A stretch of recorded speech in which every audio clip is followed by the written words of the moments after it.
24 hours of running, 3 days of testing come to a close under the bright night lights here at the Bahrain International Circuit. And while the usual caveats may apply, a pecking order might just be emerging as we embark on the 2024 Formula One season. Let's get into it then. This is your post-testing show.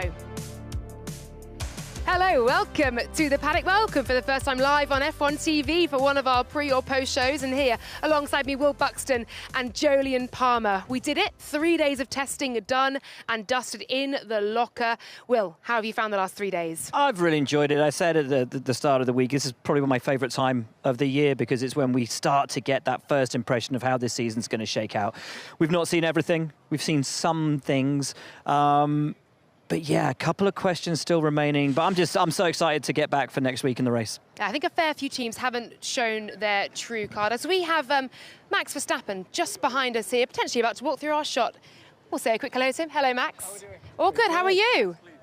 There we go. Max Verstappen coming through, mobbed by a few of the fans and VIPs who are in this paddock. Jolyon, coming to you. How are you doing? How have you found the last 3 days? Yeah, good. I do enjoy it. It starts with the launches and the excitement about that. Then you have sort of 3 days of mystery.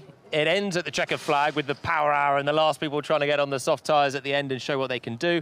And now we stand here and we still don't really know exactly where we're at. So we'll find that out next week. But I quite like looking around and getting a feel for what's going on and trying to piece together the truth. We don't really know, you're right. We can't be sure until we, I think, get into the first few races of the season and see the cars, how they behave, how they perform at different kind of racetracks. But I think a unanimous opinion within the paddock is that the Red Bull looks to be the strongest yet again. They're on the pace, the car seemingly infallible to an extent. We did have a few gremlins come out yesterday, but it looks good, doesn't it? They've completely moved the goalposts by turning up with a completely new concept of car for them. And yeah, for the majority of running, it was faultless. It was fast. Max Verstappen looking really easy at it. And look, even on his fast time today, he wasn't dialed up to the max. He was taking it pretty easy. I saw Jonathan Wheatley leaving the garage earlier and walking back over here, and he said, "How is your winter?" And I was like, "Good." He said, "How's the bubba?" And I said, "Oh, she's joyous and wonderful and happy." And I said, "How have the last 3 days been?" And he said, "Joyous, wonderful and happy." And I was just like it. Okay, so got it. That's it. Got it. We've just seen Max Verstappen walk pretty much through our shot here. Of course, we're outside the Red Bull Racing Hospitality. I believe our Greg Stewart has managed to catch up with him. Well, Max, you didn't end the final day of testing as the fastest, but I don't think that will bother you too much. That's been a very strong test from Red Bull, hasn't it? Yeah, I mean, today we made the plan to not focus on pure lap time. I think it was more important just to get the long running done and get a bit more of an understanding of the car. And yeah, so we focused on that program. And to be honest, I think it all looked quite positive. Quite happy with the car, how it was behaving. And then, when we head into the race weekend, it's about fine-tuning the balance around the circumstances that you face throughout that weekend. Probably with a bit of gamesmanship, everybody up and down the paddock has been saying Red Bull are the favourites and we'll try and get to them. Is that how you feel on the team? And also, where do you feel like your main threats are going to come from? I don't really think about that. I just look at what we are doing here, and yeah, I think there's of course always a lot of work to do. You always want to do better, but I think we had a very positive test, and we learned a lot from every single thing that we changed on the car, and we also know what we want to do for next week. And that's what we'll focus on. In 2023, obviously the RB19 worked everywhere, barring a glitch in Singapore. Are you confident that the RB20 will work across a wide variety of tracks as well? Only time will tell. I don't know at the moment. Okay, and final question from me. I just want to ask, when Adrian and all the technical team showed you the plans for the RB20, which bears some resemblance to the Mercedes concept from a few years ago, did you think they'd gone crazy after the year you'd had, or were you ready to go on board with whatever new idea Adrian had come up with? Honestly, I trust everyone in the team that they know what they are doing. So I don't care how they design the car as long as it's faster. I mean, of course, I'm always it's quite interesting what they come up with every single time, and it looks nice, and.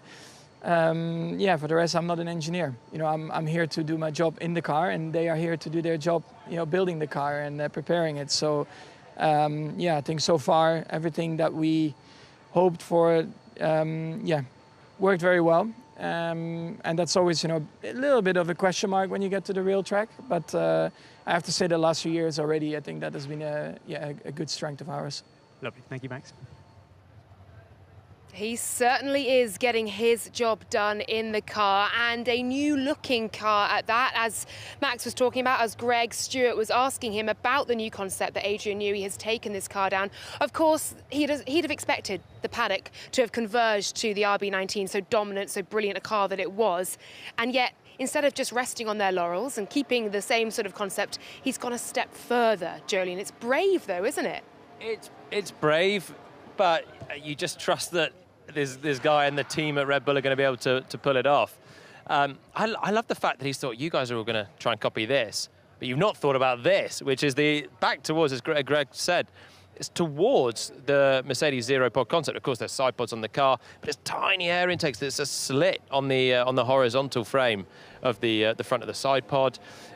It's got big haunches behind. The cooling it looks seriously reduced, but there's other areas where it's coming, and it gives them aerodynamic gain. And it's a little bit the area where Mercedes were trying to do the same thing in a different area in the side pods, and Red Bull maybe have potential to have some play in that as well. And that's what Adrian's looking for, further scope to improve this car. It started really well, and there's going to be more coming onto it, I'm sure. They're not standing still, are they? We already have rumours of development and how this car will progress over the coming months or so. Races 5 to 7, I think, have been earmarked for another big shift. So we will wait and see. The driver market is obviously going to be a big story for this season. We have 12 drivers, I believe, out of contract. Sergio Perez, one of them, and that second Red Bull seat, so often a talking point up and down this paddock. Will, it's a pivotal year for him. What did you make of his 3 days here and, of course, his future through the year? I thought he did okay. Didn't look anywhere near as comfortable as Max does in the car. We know that Max likes a very sensitive car, and Checo has struggled of late to get on board with that. But no, there's no alarm bells ringing at Red Bull, is there? And Checo will be entering this season hoping that he can match Max, hoping that he can step up to Max and the incredible display that Max put on last year. And let's not forget, in the early races of last season, Checo looked really, really good. He was setting pole positions, he was taking race victories, and then it just started to slip away from him. So he's just got to hope he can maintain that consistency, maintain that pace, keep his confidence running, because he has to have a good season. He has to get closer to Max Verstappen. He can't fall as far back behind him as he did last season in terms of the points that he's accumulating for the team, because we know Daniel Ricciardo is in that RB with the express intention of returning to Red Bull racing in the future. So Checo knows there's heat on him, and he knows that he's going to have to pull out a really convincing performance. Yeah, for sure. McLaren, of course, with a remarkably better testing than the one they endured this time last year. Lawrence Barretto, I believe, is standing by right now with Zach Brown. Well, Zach, we've made it to the end of pre-season testing, and I'd say for the most part, McLaren looks strong. Is that a fair assessment? Yeah, we feel good. Certainly a lot better than last year's test, but we learned a lot about the car. We had a few issues here and there, but I suspect everyone in pit lane did, and that's what testing's for, is to understand where you maybe have some weak points. But it looks like we've got good one-lap pace. We've got good race pace. You're never quite sure what everyone else was up to, but I think it's a general sense we're pretty competitive and kind of feel like we're there or thereabouts for where we maybe finished last year, which is what we wanted coming into this year. And, hopefully the developments we have coming will continue to work, which I'm sure they will be. Now, I know you've had a smoother winter this time around than last time, but is there still that little bit of trepidation coming into testing just in case it hasn't all worked out? Well, for me, there always is. Coming off of last year, that's like touching the hot stove, and my hand still hurts just thinking about it. So, it's one of excitement. The men and women at McLaren have done a fantastic job. Our data's been strong. Everyone's happy. Not totally satisfied, but you wouldn't expect the team to be, or the drivers to be, because we want to continue to push forward. We're definitely getting closer to the front, but we're not at the front, or it doesn't appear that we're at the front. It seems like Red Bull's got a good pace on everyone, but something that we can really build on from here, and I think we'll have a strong season. And it does seem like you are in that mix of that pack behind Red Bull, at least, and if you have got like a foundation, I guess, to build on, that is a real positive thing, because you had such a strong trajectory last year, didn't you, from a development perspective? Yeah, and everything we're seeing in the development development right now continues to look good. So like all the other teams, we'll have development coming here. But I think if we can stay on the development pace that we're on, and a team or two blinks, maybe we can turn one of those 6 seconds we had last year, 9 podiums, into one of those top steps, which is certainly the ambition that we have. But yeah, it's a good test, and now looking forward to the race next weekend. When you've been chatting to Lando and Oscar, how are they feeling? Because they looked obviously much more buoyed here this time around than last year. Yeah, good. Still work to do. So as I said, no one's ever totally satisfied. It's not park the car, put the cover on it, and we're ready to race. There's going to be a lot of debriefing and still bits to bring on, data to analyze, but I would say we're in a much better place 12 months on. Now, we saw some quite aggressive developments in a positive way last year. You made massive steps in Austria and I think later in the year as well. Is that the same kind of thing we're expecting to see from you? If not those steps, the same size of packages, I guess? Yeah, absolutely. It should be, as you know, with Formula One, we're in the prototype race, so we'll be bringing stuff every race, but we'll have our fair share of significant upgrades over the course of the year, your wings, your floors, your body work, as we did last year, and I don't see any reason why the development curve can't continue as it is. And as Andrea has said to the team, if we can keep that development curve going, then we should only just get faster as the year goes on. Now, I know you're keeping focus on what you guys are doing because that's what you can control, but anything kind of take your fancy up and down the paddock, whether it shocked you or surprised you or a bit of a worry? Well, Red Bull certainly hasn't rested on their laurels. Their car seems to be the class of the field yet again, but I don't think anyone's surprised by that. The Ferrari looks fast, Aston's fast. I think AlphaTauri or VCarb or their name of the week looks like they're certainly competitive. Mercedes a little hard to read, but they're very experienced, so they're good at not showing their hands. You got to assume they're gonna be there. I think it's going to be a very exciting season for Formula One because it's very clear. I was looking at some data since hybrid started. Every year has gotten more competitive, and I think this year will be yet another step forward. And short of the Max guy, and I don't think we can count Sergio out, the rest of the field looks to be very condensed. Well, you've got me excited, Zach, so thanks very much. Good luck for the next couple of days, and we'll see you at the first race in Bahrain. Thank you very much. Thank you very much. Oh, I think we're all excited by that. Great to hear from Zach. A quietly impressive testing for McLaren. We'll see what they can do come next week. Of course, our first race weekend. A warm welcome to Christian Hugel, host of F1 Explains, the podcast. Christian, how have you enjoyed testing? When can we expect to hear some of your work in this podcast as well? I've loved testing. It's more intense than I thought it was. I hadn't quite realised how long the days were, so it's been a brilliant experience. Out now, F1 Explains pre-season testing, why it's so important for the drivers, for the teams, what they've hoped to learn out of these 3 days, and a bonus episode out on the feed. Just search for F1 Explains tomorrow morning, explaining how Drive to Survive is made from start of the season to finish, with a guest who I think might even be Will Buxton's boss. I haven't had this confirmed, but executive producer James Gay-Rees, is this true? I guess so. Yeah. I guess He speaks highly of you anyway. Well, Yes. Yeah. The visionary behind the series. The visionary behind it all. It's a really fascinating insight because Great stuff. Episode out today, and they're already buzzing about filming the new one. So yeah, that's what we're explaining for 2 episodes this week. Brilliant. We shared a commentary box earlier, looking over some of the running earlier on. We also had Jack Doohan trackside. We had Sophia Flörsch in the commentary box. Alpine bolstering our numbers, covering testing. Christian, I'm going to come to you on Alpine. I've been hearing sort of rumours, rumbles throughout the paddock that they are expecting a slow start. Is that sort of what you're hearing as well? I heard managing expectations, yes. So a very similar thing, yeah. I think it's a quiet start for Alpine. I think it's going to be tricky for them in the early stages to keep up with the sort of pack just behind Red Bull, if that's as we expect it, how it plays out with Mercedes, Aston Martin, Ferrari. I think they will be confident at this stage they can stay ahead of the sort of below chasing pack of Williams, Haas and Sauber. It'll be interesting to see where they go in the mix with RB, I think, who have had a quietly impressive test, as we've said before. But yeah, I think a slowish start for Alpine, but it's a long season, plenty of developments to come, even before races like Australia early on in the season. So who knows how long they'll be in that position for. Yeah, but prospect for development as Lewis Hamilton has also just run through our shot here. Plenty of drivers nipping in and out of garages and back to hospitality as testing comes to a close here. Will, Aston Martin. Yep.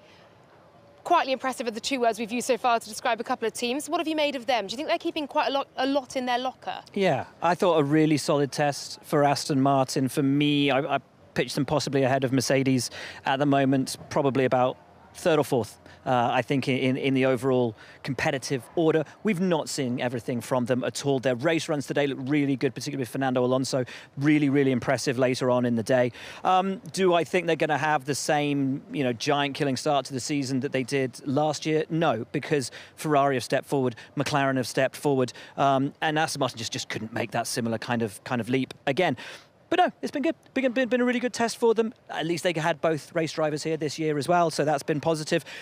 It's so difficult to tell from this week in testing. I think, we can't really tell what Alpine are doing. They suddenly switched from saying everything's going great to being, we're managing expectations. McLaren, very quiet but very confident. Aston Martin, similar to McLaren, I think, in having a test where they've just gone through their programme, ticked all the boxes, got everything done, and only they really know whether they're as happy as they need to be.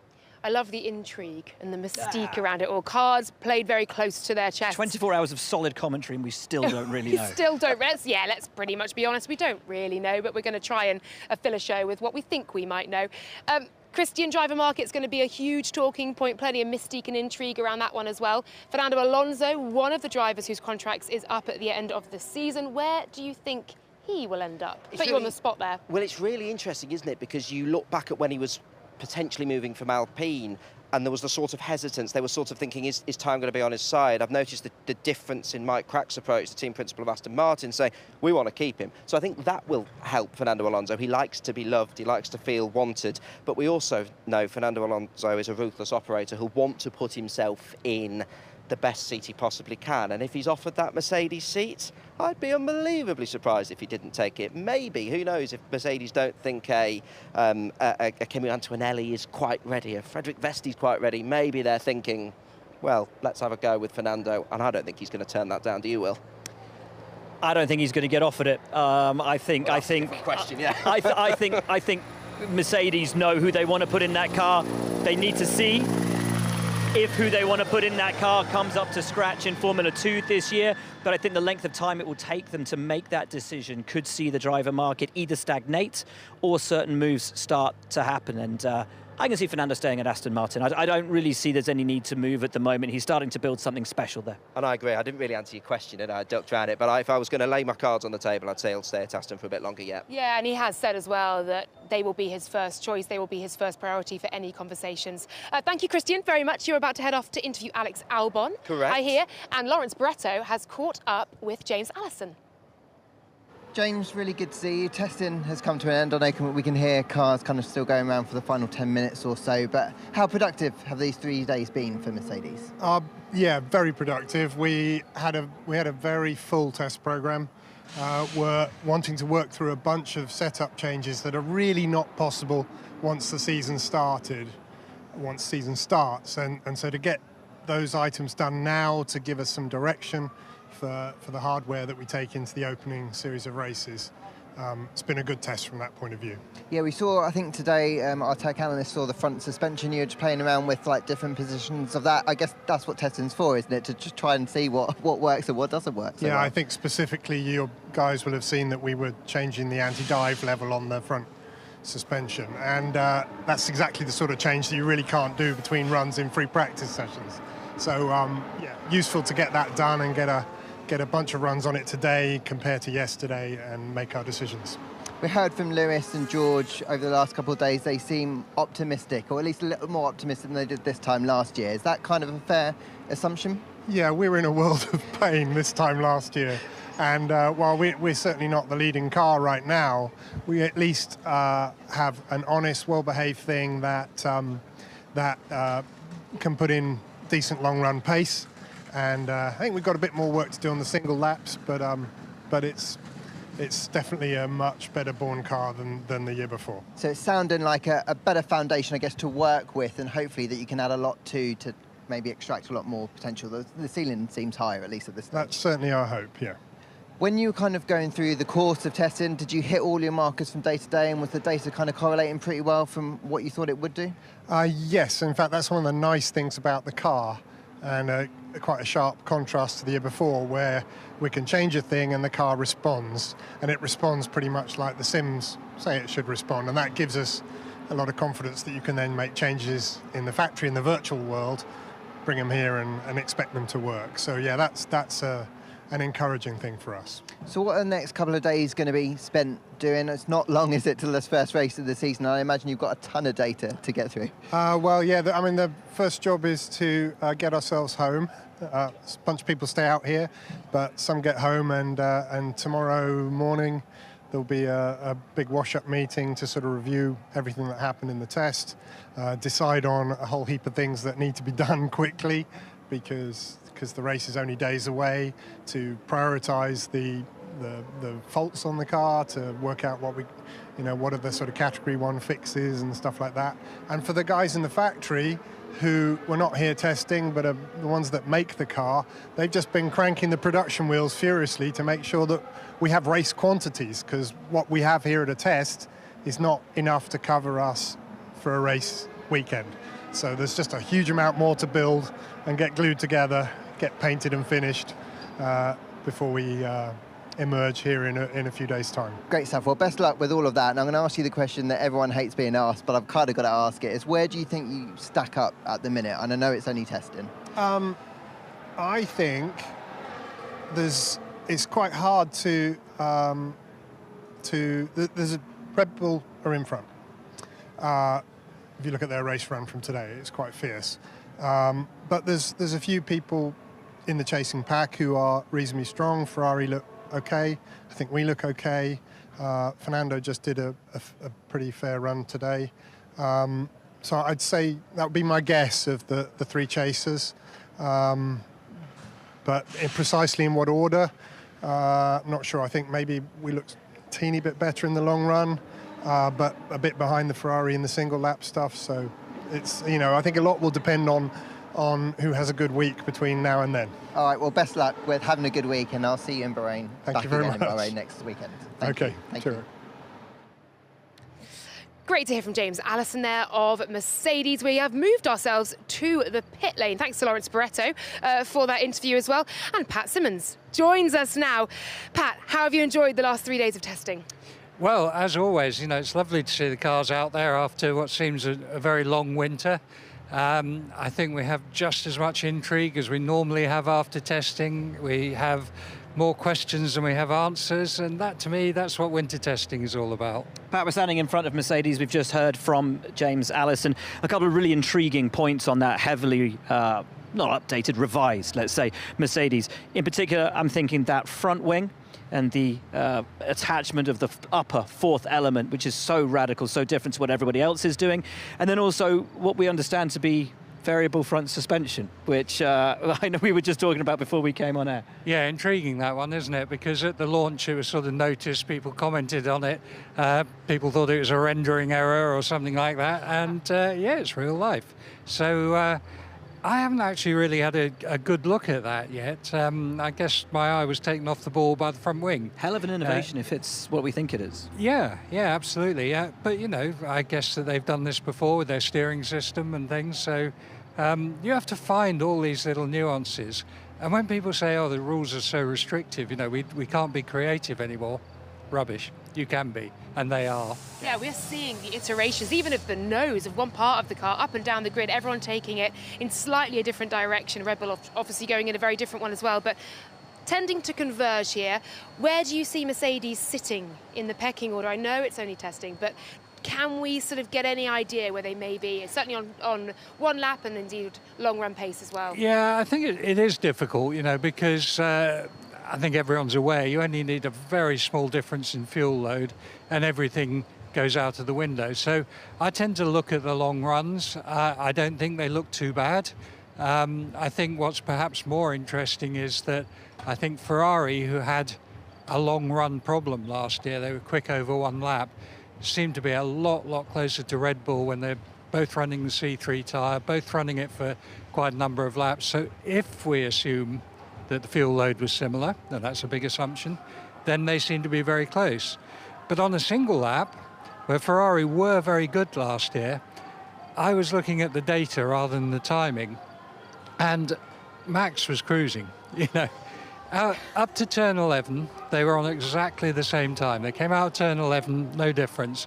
And then Max is steering it one little oversteer, and the rest of it just so smooth and everything, whereas Charles was fighting that car, he was driving it hard. So those are the sort of nuances you need to look for to really try and understand where everyone is.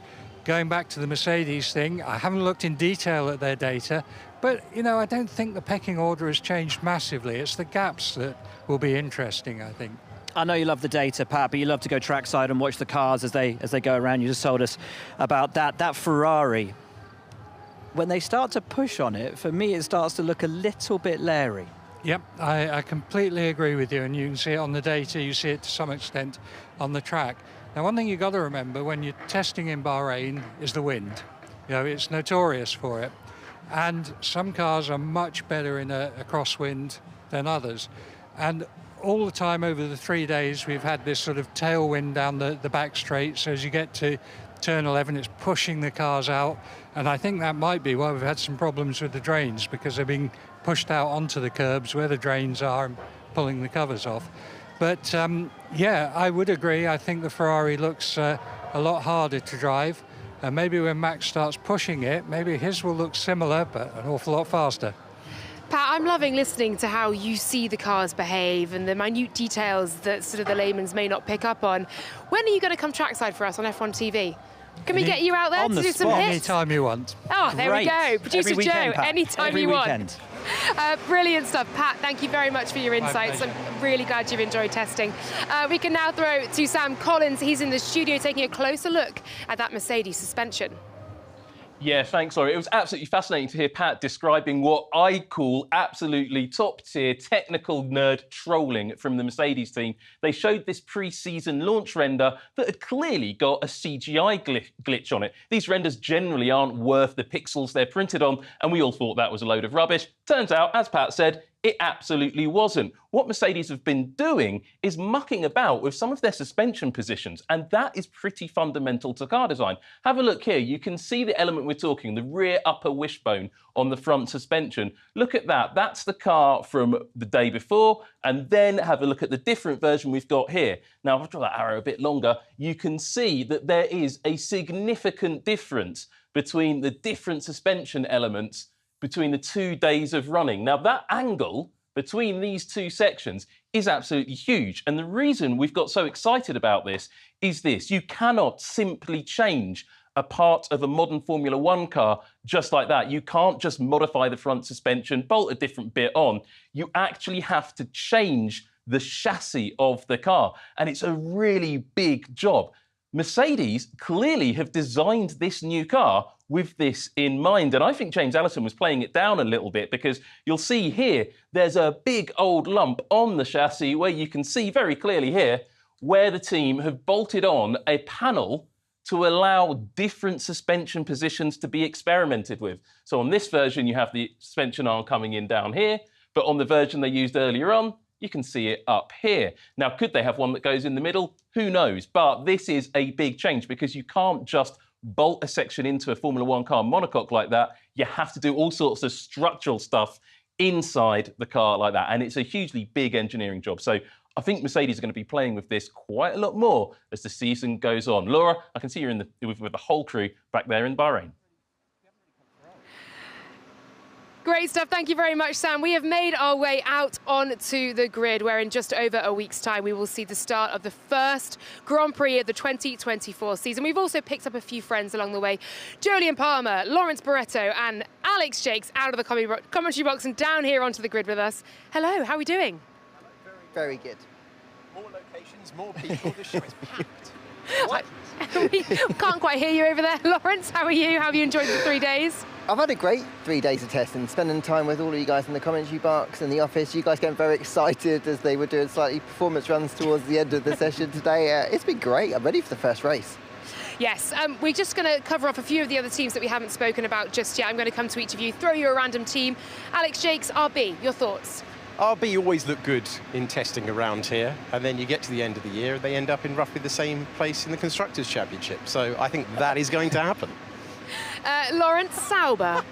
I think they had a really difficult test. I think they would have hoped to have gone with all the changes they made to the car over the winter. I think they would have hoped to have more reliable runs. They didn't really have that too many niggles. It was kind of like a couple of years ago when they built a car that just had too many problems that they couldn't kind of cure to the first 4, 5, 6, 7 races. So I'm a little bit worried for them heading into the season. Okay. Jolyon, Haas, please.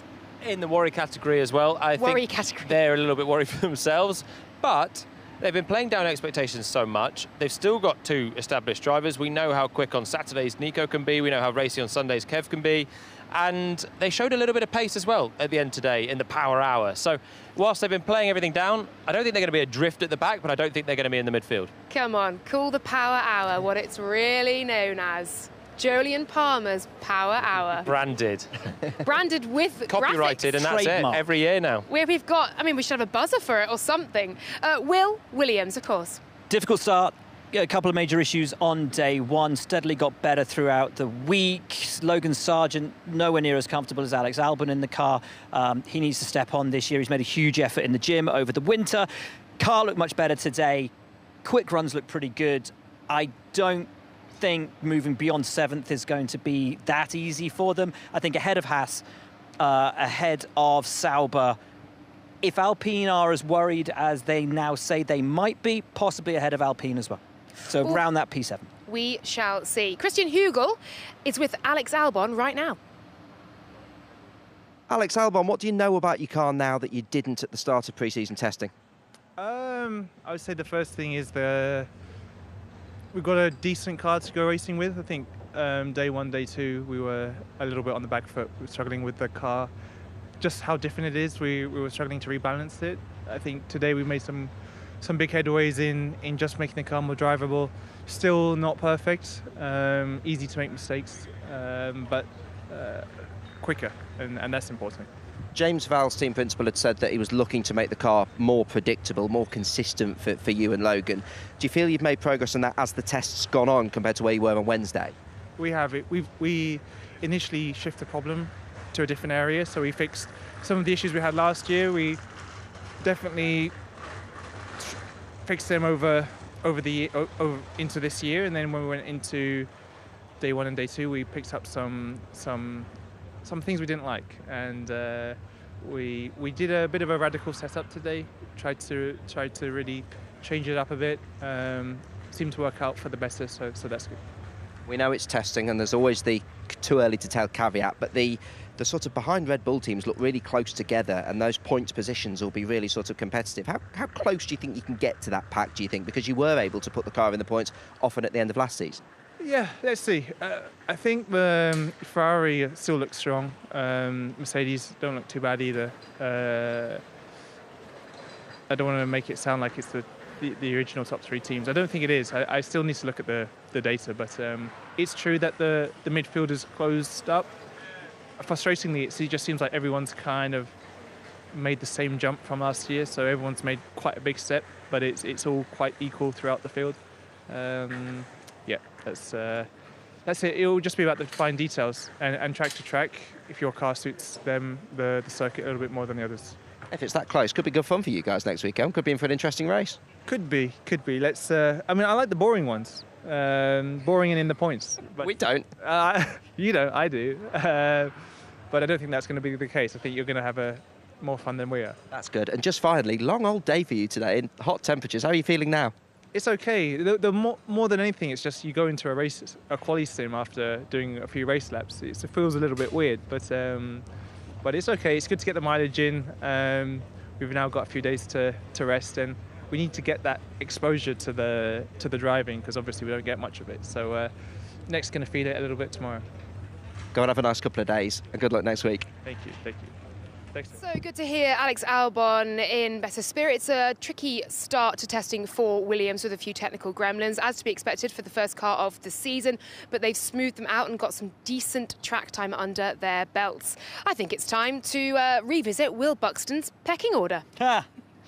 Yeah, nailed my colours to the mast early, didn't I, on day 1? Very early. Has it changed? It's changed a bit. It hasn't changed substantially. So I still think Red Bull, top of the pile. I don't think there's any disagreement in that. Yes. Really been struggling to figure out who would put second between Ferrari and McLaren, but I'm going to put Ferrari there. one lap. Agreements Yeah, all round on that? One lap looks a bit leery, but their race pace looks so much better, and conservation of the tyres looks so much better than last year. Then McLaren P3, then Aston Martin P4, then Mercedes. No, Aston Martin are lower. You reckon? They're lower, yeah. Okay. Would you put Mercedes then? Yeah, P4? Mercedes next. And then Aston? I don't know, I'd put RB then Aston. RB ahead of Aston. I'd be happy with Aston. Aston have had a good test. I'm not sure about their long run pace. I reckon. They look great this I reckon afternoon. better than McLaren maybe. this Yesterday, afternoon. not so much. Pardon?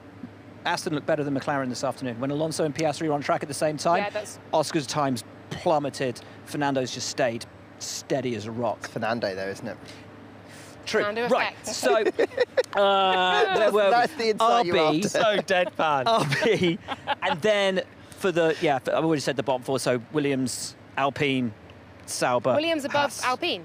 Just. Okay. I think that's too punchy for Williams. Okay, that's cool. I think they've come with high expectations, and as the test has gone on, actually from quite early on, I think they've thought, like Alex Albon actually just said, everyone else has improved so much, so the gains that they thought they had, they're looking around, and everyone's quite happy with their own performance, but you look around, and when everyone's happy, then it means the game's moved on, and I think Williams, maybe that's a bit punchy. We've seen and heard nearly everything in testing across 24 hours of running, but we're going to see something else next week. Have a look at this. What?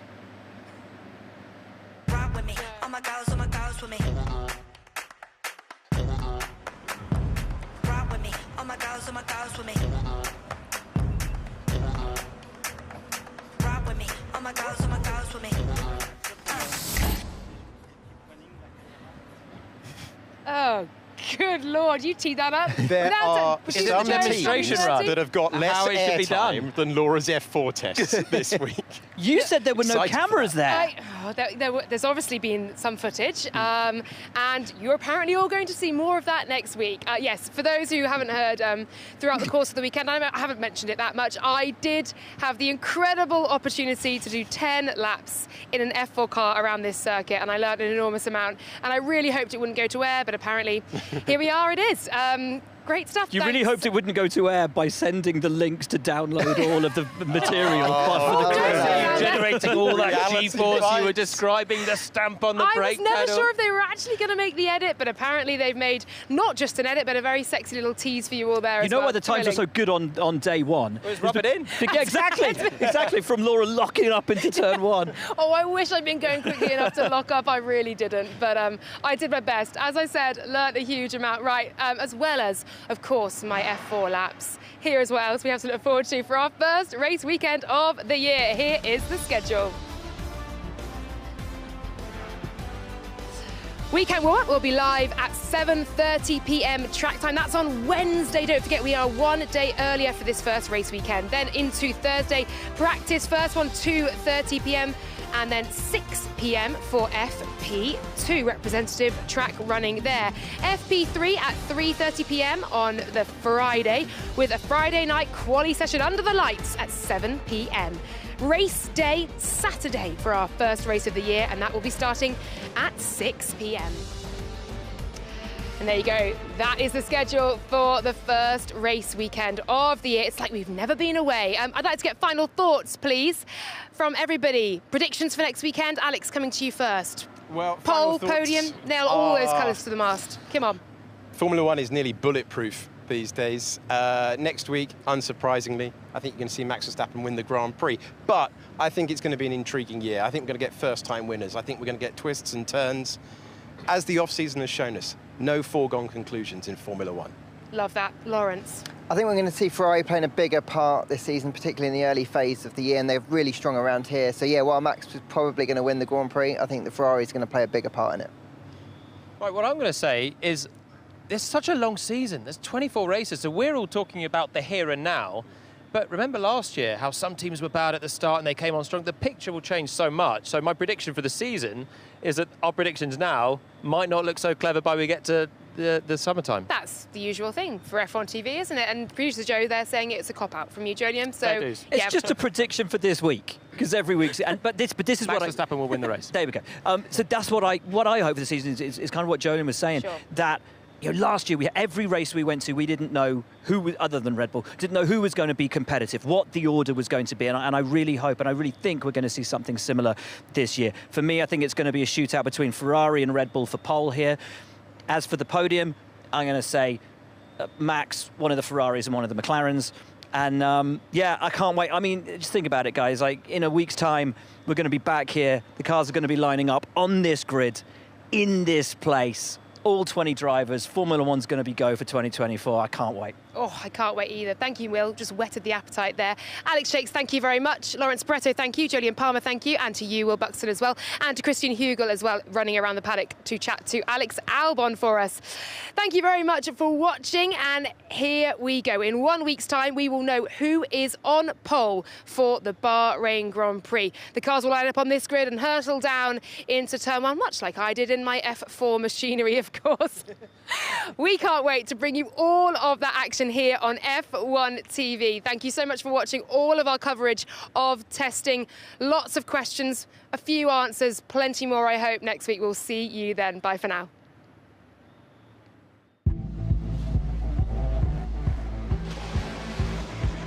Stop the clock. An off-season like no other is drawing to a close. After our first look at the Chargers for 2024, after the conjecture, the discussion, and a tiny bit of nonsense. Now, the racing awaits.